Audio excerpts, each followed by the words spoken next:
California wildfires. A perfect storm of neglect and mismanagement. In the wake of the devastating wildfires that have swept through California, an alarming series of events has come to light.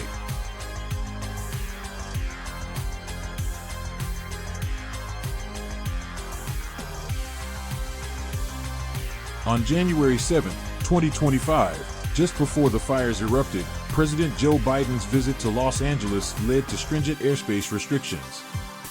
These restrictions, while intended for security, inadvertently delayed critical aerial firefighting operations at a time when every minute counted.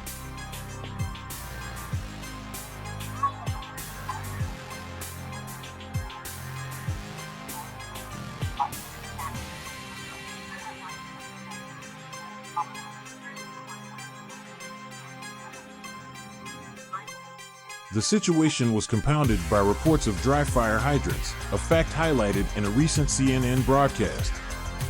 Firefighters in the Pacific Palisades area found themselves without water to combat the flames, a scenario that could have been avoided with better resource management and preparedness.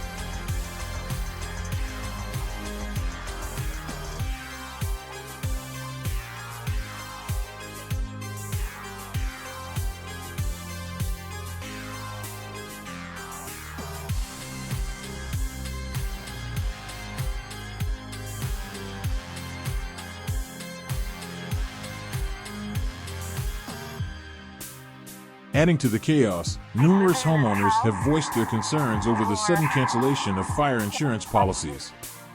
Just before the wildfires ignited, insurance companies, perhaps anticipating the disaster, pulled out, leaving residents unprotected and unprepared.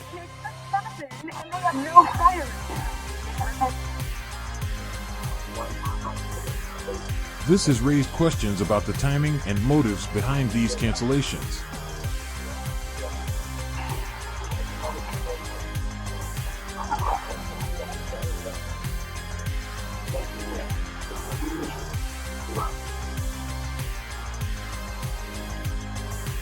Former President Donald Trump, never one to shy away from controversy, took to his Truth Social platform to blame Governor Gavin Newsom directly.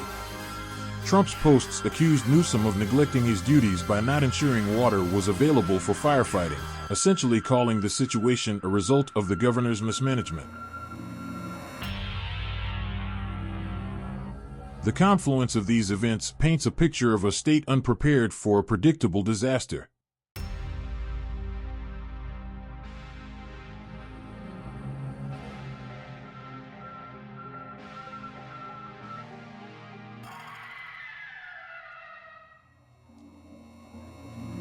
There have been posts on X discussing the lack of water in hydrants, the absence of brush mitigation, and the inability for many families to secure fire insurance in the lead-up to the fires.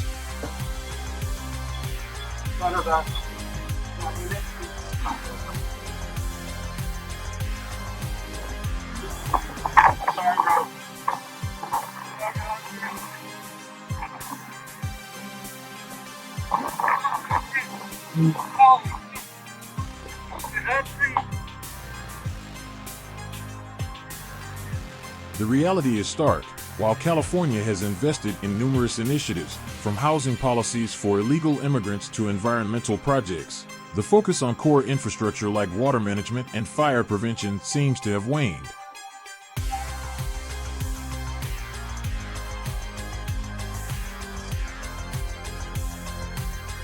The outcome has been catastrophic, with wildfires destroying lives, homes, and communities that could have been saved with more prudent policies.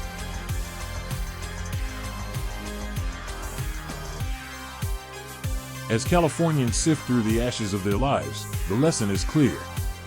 The state's leadership has prioritized projects that, while well-intentioned, do not directly contribute to the safety and well-being of its citizens. The current disaster underscores a dire need for a shift in policy focus.